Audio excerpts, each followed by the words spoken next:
ആന്ധ്രയിലെ ശ്രീകാകുളത്ത് തിക്കിലും തിരക്കിലും പെട്ട് 9 പേർ മരിച്ചു എന്നുള്ളൊരു വിവരം വരുന്നു. കാസിബുഗ്ഗ ശ്രീ വെങ്കടേശ്വര സ്വാമി ക്ഷേത്രത്തിലാണ് അപകടമുണ്ടായത്. നിരവധി പേർക്ക് പരിക്കേറ്റു. പലരുടെയും ആരോഗ്യനില ഗുരുതരമാണ്. കെ.ബി. ശ്രീധരൻ വിവരങ്ങളുമായി ചേരുന്നുണ്ട്. ശ്രീധരൻ, 9 മരണമാണ്, പലരുടെയും നില ഗുരുതരമാണെന്ന് അറിയുന്നു. ഈ ക്ഷേത്രത്തിലെ എന്തെങ്കിലും പ്രത്യേക ഒരു ദിവസമാണോ, അതോ സ്ഥിരമായിട്ട് ഇത്രത്തോളം ആളുകൾ ഒഴുകിയെത്തുന്ന ഒരു ക്ഷേത്രമാണോ? എന്താണ് ശരിക്കും സംഭവിച്ചത്?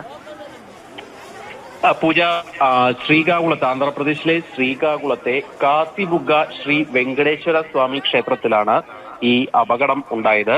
ക്ഷേത്രത്തിൽ ഏകാദശി ഉത്സവം നടന്നുകൊണ്ടിരിക്കുകയാണ് ഇന്നും നാളെയുമൊക്കെയായിട്ട്. അതിന്റെ ഭാഗമായിട്ട് നിരവധി ഭക്തർ അവിടേക്ക് ഒന്നിച്ച് എത്തി. അതായത് ആ പ്രദേശത്തിന് താങ്ങാനാകുന്നതിൽ അപ്പുറത്തുള്ള ഭക്തജനസഞ്ചയം അവിടേക്ക് ഒഴുകിയെത്തി.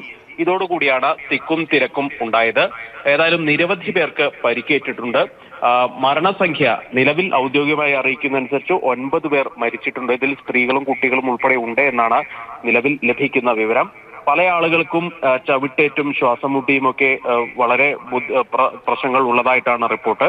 ഇവരെല്ലാം തന്നെ ശ്രീകാകുളത്തെ സർക്കാർ ആശുപത്രിയിലും അതുപോലെ തന്നെ സമീപത്തുള്ള സ്വകാര്യ ആശുപത്രികളിലേക്കൊക്കെ ആയിട്ട് മാറ്റിയിരിക്കുകയാണ്. ആന്ധ്രാപ്രദേശ് മുഖ്യമന്ത്രി ഉടൻ തന്നെ വേണ്ട സഹായങ്ങളൊക്കെ എത്തിക്കാൻ വേണ്ടിയുള്ള നടപടി സ്വീകരിക്കാൻ നിർദ്ദേശം നൽകിയിട്ടുണ്ട്.